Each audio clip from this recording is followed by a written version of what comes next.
हर video में 20 question solve करूंगा और मेरा ऑब्जेक्टिव ये दिखाना है कि कैसे पेपर सॉल्व किया जा सकता है। बिल्कुल ये बात सही है कि एग्जाम के टाइम में बिल्कुल कंडीशन अलग होगा जो एग्जाम में बैठेंगे, तो बट आई विल ट्राई कि अभी मैं बस रियल टाइम में मैं इसको सॉल्व कर रहा हूँ और मैं बस ये दिखाना चाहता हूँ मैं कैसे सोचता हूँ या मैं कैसे सोचता अगर मुझे पेपर देना हो तो। ओके, तो पहला क्वेश्चन है, एक rapid finance instrument and rapid credit facility are related to provision of lending by which of the following. अब दिक्कत क्या है कि नॉर्मली पेपर में ये डायरेक्टली नहीं मिलता है या बुक में भी नहीं अवेलेबल है। इसको मैंने सॉल्व किया, तो मैंने यहाँ पे देखा कि फाइनेंस इंस्ट्रूमेंट और क्रेडिट यानी कोई लोन देने वाला है, ठीक है। अब इसमें एक चीज और मैंने ऑब्जर्व किया कि रैपिड लिखा है यानी तेजी से किसी टाइम में कुछ ऐसा होगा। तो एडीबी एशियन डेवलपमेंट, ठीक है, लोन ये सारा कहीं ना कहीं प्रोवाइड करता है एडीबी आईएमएफ, लेकिन ज्यादातर हम जब सुनते हैं लेंडिंग का इशू होता है तो वो आईएमएफ से होता है, इसलिए मैंने इसको बी टिक किया था, ठीक है। और इसलिए मैंने ऐसे ही सोचा था और ये सही था। दूसरा क्वेश्चन इंडियन इकोनॉमी के बारे में है कि एन इंक्रीज अगर होगा नॉमिनल इफेक्टिव एक्सचेंज रेट तो जो रुपया है वो अप्रिशिएट करेगा, वैल्यू बढ़ जाएगा। Okay, real effective exchange rate अगर इंक्रीज होगा तो कंपिटिटिवनेस भी बढ़ जाएगा, ठीक है। और तीसरा था कि अगर डोमेस्टिक इन्फ्लेशन होगा रिलेटेड टू दूसरे कंट्री का तो उसमें डाइवर्जन होगा एनईआर आरईआर। अब दिक्कत क्या है, मैंने बहुत दिन से ये कंसेप्ट पढ़ा, तो मैंने बहुत पहले पढ़ा था तो एग्जैक्ट मुझे दिमाग में अभी था नहीं, बट जब मैं सॉल्व कर रहा था तो मैंने इस तरीके से देखा कि ठीक है, हम जब हमारे यहाँ कुछ खरीदते हैं और बाहर में खरीदते हैं तो उसका एक मान लो $1 में 50 हो गया, तो इन्फ्लेशन लगा के कुछ प्राइस होता है, ठीक है। तो अगर मान लो हमारे यहाँ महंगा हो रहा है, ठीक है, इंक्रीज हो रहा है यानी गैप हो रहा है, तो जाहिर सी बात है कि हमारे यहाँ महंगा होगा, ये मैंने सोचा। दूसरा था कि रियल इफेक्टिव एक्सचेंज रेट यानी मतलब दिमाग में ये था कि इन्फ्लेशन नहीं होगा, तब भी अगर बढ़ता है तो कम्पिटिटिवनेस तो नहीं बढ़ेगा ना। हमारे यहाँ अगर किसी चीज का दाम बढ़ेगा तो उससे कम्पिटिटिवनेस तो नहीं बढ़ेगा, दाम घटेगा तभी तो हम ज्यादा ट्रेड कर पाएंगे। तो मैंने बस अभी इतना देखा, कंसेप्ट वाइज मैं हो सकता है मैंने अभी सही नहीं बोला है, तो इस तरीके से मैंने 2 को एलिमिनेट किया और 1 और 3 में मैंने टिक किया, ठीक है। मैं बस ये बता रहा हूँ, मैंने अभी बस ऐसे ही सॉल्व करा था, देखा और बस मैंने सॉल्व करने का ट्राई किया। तीसरा क्वेश्चन है इंडियन इकोनॉमी के बारे में कि अगर इन्फ्लेशन बहुत ज्यादा होगा तो आरबीआई जो है और सिक्योरिटी खरीदेगी, अगर आरबीआई सिक्योरिटी खरीदेगी तो वापस तो पैसा और आरबीआई मार्केट में दे देगी और ज्यादा पैसा होगा तो और इन्फ्लेशन होगा, तो एक तो बिल्कुल गलत होगा, एक जैसे ही गलत होगा तो 2 और 3 होगा, आसानी से ये सही था। चौथा ये मेरा गलत था, ये जो मैंने सोचा था ये क्वेश्चन का। तो G20 कॉमन फ्रेमवर्क, G20 पता है कि ये लोग बैठते हैं इकोनॉमी के बारे में डिस्कस होता है, टॉप 20 इकोनॉमी जो वर्ल्ड की है। अब ये पेरिस क्लब मुझे नहीं पता था, मैंने पढ़ा भी नहीं था, तो मुझे लगा हो सकता है कि पेरिस क्लब थोड़ा सा चूंकि क्लाइमेट को है तो ये होगा या नहीं, मैंने एक को छोड़ के दूसरा मैंने सही किया था, इट इज इनिशिएटिव, लेकिन शायद आंसर की में शायद दोनों है, मुझे अभी नहीं पता, लेकिन ये शायद गलत है और यहाँ मैंने इस तरीके से सोचा था। Next question number 5, inflation index bond, ये हम सब पहले ही पढ़ते हैं कि अगर इन्फ्लेशन हो जाए तो बॉन्ड चूंकि इतना वैल्यू मान लो 100 रुपया में मैंने खरीदा और 110 इन्फ्लेशन हो गया है उस टाइम, मतलब इन्फ्लेशन 10% बढ़ गया है, तो मेरा तो उतना प्रॉफिट होगा नहीं, तो इसलिए अगर इन्फ्लेशन के बेसिस पे कुछ जो है एक्स्ट्रा प्रोवाइड किया जाता है रेवेन्यू, तो ठीक है। अगर इन्फ्लेशन इंडेक्स बॉन्ड का क्वेश्चन है कि गवर्नमेंट जो है इससे क्या फायदा होगा कि अगर इन्फ्लेशन इंडेक्स बॉन्ड देती है तो कूपन रेट यानी जिस रेट पे गवर्नमेंट जैसे coupon government can reduce the coupon rate on it's borrowing bye, government जब मान लो 100 का 90 में खरीदती है, 100 का 90 में देती है, ठीक है, कूपन रेट पर, तो उसको कम किया जा सकता है रेट, ठीक है। थोड़ा सा कंफ्यूजन यहाँ पे होगा, अगर कंसेप्ट वाइज थोड़ा सा डाउट होगा तो ठीक है। दूसरा ये था दूसरा ऑप्शन कि इन्फ्लेशन इंडेक्स बॉन्ड जो है ये इन्वेस्टर को प्रोटेक्शन, ये तो आसान है कि ये सबको पता है प्रोटेक्शन देगा। और तीसरा है कि इसमें कुछ इंटरेस्ट रेट जो रिसीव होगा ये टैक्सेबल नहीं होगा। चलो मान लो इंटरेस्ट रेट अगर दिया जा रहा है तो उस पर टैक्सेबल, लेकिन अगर कैपिटल गेन होगा तो सरकार क्या उसको भी छोड़ देगी, ये लॉजिक नहीं बैठता है, इसलिए 3 नहीं होगा। मैं इस पे मैंने कहा कि इस पे अगर मुझे थोड़ा सा कंफ्यूजन हो रहा था यहाँ पे, ठीक है, लेकिन 3 पे कोई कंफ्यूजन नहीं था, इसलिए 3 तो गलत ही होगा, तो 1 और 2 सही होगा, तो ये सही था। Next question number 6, with reference to foreign foreign owned e commerce, यहाँ पे चूंकि बहुत पहले ये आया था तो मुझे यहाँ थोड़ा सा कंफ्यूजन था। फॉरेन ओन्ड ई कॉमर्स जो है, तो ये बात सही है कि इनको मना किया जा रहा है, अमेजन है या बाकी है, कि ये आप लोग अगर बेचोगे तो फिर क्या होगा कि जो स्मॉल मार्केट प्लेयर है वो कम्पीट नहीं कर पाएगा। लेकिन मुझे मतलब मैं एग्जैक्ट डाटा मेरे दिमाग में अभी था नहीं, तो मुझे लगा कि they can sell their own good in addition to बाकी अपना प्लेटफॉर्म और साथ में अपना गुड। मेरे दिमाग में किंडल आ गया, इसलिए मैंने अमेजन यहाँ मैंने दोनों मार लिया था, लेकिन ये गलत होगा। ये चूंकि था मैंने बहुत दिन से इसको देखा नहीं था इसलिए। ठीक है, तो दो सही है एक गलत है, लेकिन मैंने यहाँ दोनों टिक मारा था। मैं आपको रियल कंडीशन बता रहा हूँ, रियल में मैंने कैसे सॉल्व किया था।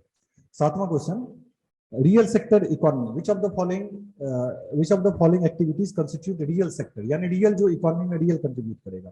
तो फार्मर हार्वेस्टिंग देयर क्रॉप, ठीक है, फार्मर अगर क्रॉप मार्केट में आएगा। दूसरा है टेक्सटाइल मिल अगर कन्वर्ट करा, ये भी होगा। कमर्शियल बैंक अगर उधार दे रहा है ट्रेडिंग कंपनी को, ट्रेडिंग कंपनी कई तरह का ट्रेडिंग होता है, होने के लिए हो सकता है, लेकिन इस पे 3 और 4 को गलत हो। अब इसका आंसर यूपीएससी जो दे, ठीक है, तो यहाँ पे डाउट है थोड़ा सा, मैंने 4 को नहीं माना था। हाँ 4 को नहीं माना था, तो 1 और 2 इसलिए।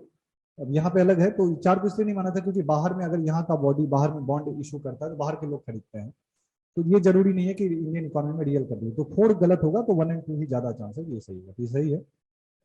नेक्स्ट, इनडायरेक्ट ट्रांसफर, बहुत दिन से न्यूज में रहता है कि कई बार कंपनी टैक्स से बचने के लिए क्या करती है, अपने शेयर को जो है ट्रांसफर कर देती है अपने सब्सिडरी कंपनी में। तो ये आसान सवाल था, बहुत पहले चूंकि पढ़ा हुआ था मेरा, तो डी होगा। और इसलिए पूरा ऑप्शन भी पढ़ना है, कई बार मैंने पहले भी कहा था अपने वीडियो में कि ऑप्शन लास्ट में देता है। ठीक है, तो ये भी मेरा ये सही था। 2 गलत है अभी तक, 8 क्वेश्चन में मेरा।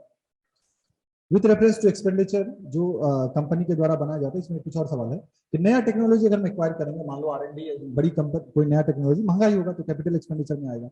और दूसरा है कि अगर डेप्ट, मैंने कर्जा लिया हुआ है, जैसे भारत सरकार भी कर्जा लेती है और उसको चुकाती है अगर, तो वो कैपिटल एक्सपेंडिचर तो होगा नहीं, तो 2 नहीं होगा, 1 सही होगा, तो ये भी सही है। क्वेश्चन नंबर 10 इंडियन इकोनॉमी के बारे में है कि अगर जो हाउस होल्ड है, मान लो मेरे पास कोई सेविंग है, तो उससे गवर्नमेंट फिर जब गवर्नमेंट बोरो करती है तो कहीं ना कहीं वो मेरा पैसा, मतलब गवर्नमेंट मान लो मैंने बैंक में रखा या कहीं रखा, गवर्नमेंट ने उसको बोरो किया, तो जाएगा, शेयर जाएगा। दूसरा है कि डेटेड सिक्योरिटी, यानी जो गवर्नमेंट जो अक्सर अपना डेटेड सिक्योरिटी कुछ टाइम के लिए मार्केट में लाती है, तो मेजर शेयर है, तो ये मैंने पढ़ा हुआ था पहले ही। तो 1 और 2 दोनों होगा, शंकर गणेश में भी आपको मिल जाएगा, तो 1 और 2 ये भी सही था। क्वेश्चन नंबर 11, अब एचआर सनियाल कमेटी ने जो है ये कंटेम्प्ट ऑफ कोर्ट पास किया, इसलिए पूरा पढ़ना। अब ये तो किसी को नहीं पता होगा, 1971 किसको पता होगा, ठीक है, एक को छोड़ देते हैं। Option number 2, constitution of India जो है इंपावर करती है सुप्रीम कोर्ट और हाई कोर्ट को पनिश करने के लिए।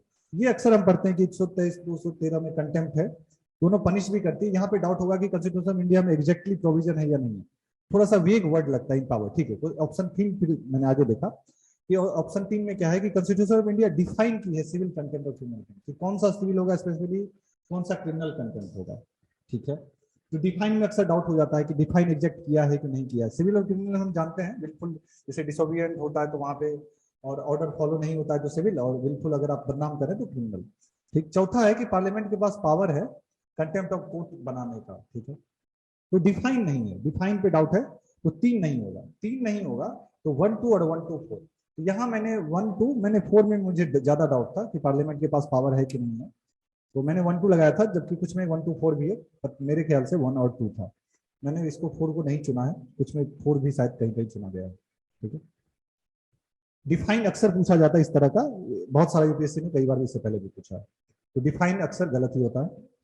नेक्स्ट है with reference to India, government law जो है, लॉ ऑफिसर और लीगल फर्म जो है उसको एडवोकेट माना जाता है, लेकिन कॉर्पोरेट लॉयर और पेटेंट अटॉर्नी को नहीं माना जाता। मतलब एग्जैक्ट नहीं पता, अब मैं क्यों पढ़ूंगा कॉर्पोरेट लॉयर के बारे में, लेकिन ये एक बेसिक है कि अगर कॉर्पोरेट कंपनी का कोई लॉयर है उसको क्यों नहीं माना जाएगा लॉयर, ठीक है। तो ये गलत है इस लॉजिक से। दूसरा है कि बार काउंसिल, अक्सर सुनते हैं बार काउंसिल के पास जो है पावर होता है, लॉ बनाते रहती है, क्योंकि तो 2 इसलिए मैंने सही माना था, एक गलत था, तो 2 सही है, एक गलत है। नेक्स्ट क्वेश्चन नंबर 30, बिल जो है अगर अमेंड करना है तो राष्ट्रपति से, क्यों राष्ट्रपति से हर एक बार रिकमेंडेशन 100 से ज्यादा है, तो ये साफ साफ पढ़ते हैं कि राष्ट्रपति का रिकमेंडेशन जरूरी नहीं है। एक जैसे ही गलत होगा तो कुछ बचा ही नहीं, 2 और 3 है। Question number 14, constitution of India जो है क्लासिफाई करती है 4 रैंक, हम अक्सर पढ़ते हैं कैबिनेट मिनिस्टर के बारे में, मिनिस्टर ऑफ स्टेट। कॉन्स्टिट्यूशन में कहीं नहीं, मतलब हमने पढ़ा है कि डायरेक्ट किस तरीके से क्लासिफिकेशन है, वो चूंकि कैबिनेट अपनी मीटिंग में कर सकती है, तो ये हम देखते हैं कि संविधान में हमने कभी कहीं नहीं पढ़ा, तो एक गलत, इसलिए इसको मैंने गलत माना। दूसरा है कि टोटल नंबर ऑफ मिनिस्टर जो ये 15%, यहाँ पे थोड़ा सा नंबर को लेकर मुझे डाउट था, फिर मैंने वही चुना। अब 15% है, इसको अमेंडमेंट 91st या कोई अमेंडमेंट एग्जैक्ट मुझे नहीं याद है, उसके थ्रू किया गया था 15%। लिमिट कर दिया गया था। तो दो सही है। क्वेश्चन नंबर 15, लोकसभा का एक्सक्लूसिव पावर, तो इमरजेंसी तो दोनों कर सकती है, गलत होगा। यहाँ पे नो कॉन्फिडेंस मोशन, ये अक्सर हम पढ़ते हैं पार्लियामेंट चैप्टर में है, नो कॉन्फिडेंस मोशन, ये लोकसभा में पास होगा। दो, तीन इम्पीच करना, ये भी गलत है, तो दो होगा। ठीक है, लॉजिक है कि राष्ट्रपति दोनों हाउस से चुना जाता है, देखिए हाउस के पावर होगा, तो तीन होगा नहीं। और इमरजेंसी जो है वो अक्सर जाहिर सी बात है, कभी लोकसभा सेशन में नहीं होगा तभी तो इमरजेंसी होगा, तो इस लॉजिक से भी एक हट गया, तीन हट गया, दो ही बचा। 60 एंटी डिफेक्शन लॉ के बारे में है कि लॉ स्पेसिफाई नॉमिनेटेड लेजिस्लेचर जो है वो कोई पॉलिटिकल पार्टी नहीं ज्वाइन कर सकता, 6 नहीं, इंडिपेंडेंट नहीं ज्वाइन कर सकता है, नॉमिनेटेड के पास 6 मंथ का समय होता है, तो एक गलत होगा, यह जान के उल्टा कर दिया गया। इसलिए इसलिए एक चीज और बताऊंगा आगे कि क्या ध्यान रखना है। दूसरा है लॉ जो है, law does not provide any time frame within which the presiding officer has to, नहीं बिल्कुल टाइम फ्रेम नहीं है, इसलिए अक्सर ये झगड़ा होता है। ठीक है, टाइम फ्रेम नहीं है, तो दो सही होगा, एक गलत होगा। दो सही था। अटॉर्नी जनरल और सोलिसिटर जनरल के पास ओनली ऑफिसर है जो पार्टिसिपेट, हम अक्सर पढ़ते हैं कि अटॉर्नी जनरल पार्टिसिपेट करता है लेकिन वोट नहीं डाल सकता। सोलिसिटर के बारे में मतलब अक्सर हम लोग देखते भी नहीं है, तो इस बेसिस पे मैंने इसको एलिमिनेट कर दिया कि एक गलत है। बेसिस कुछ भी हो सकता है, आई वांट मतलब मैं अपना बस एक्सपीरियंस बता रहा हूँ, एक मैंने हटाया। दूसरा है according to constitution of India attorney general जो होता है वो रिकग्निशन गवर्नमेंट के पास सौंपता है जब रिजाइन, ऐसा हमने कभी नहीं करा। हाँ ये है कि वो अपॉइंट किया जाता है, रिमूव किया जाता है, इस तरह का प्रोविजन तो कहीं है नहीं, तो दो गलत होगा और एक भी गलत होगा, तो आंसर डी होगा ये। ठीक है, 18वां है रिट के बारे में है कि मैंडेमस यानी वी कमांड जो है प्राइवेट के खिलाफ नहीं, जाहिर सी बात है मेरा अगर प्राइवेट इंस्टीट्यूशन है, यहाँ गवर्नमेंट क्यों प्राइवेट करेगी, मुझे क्यों बोलेगी कोई काम करने के लिए, तो एक सही है।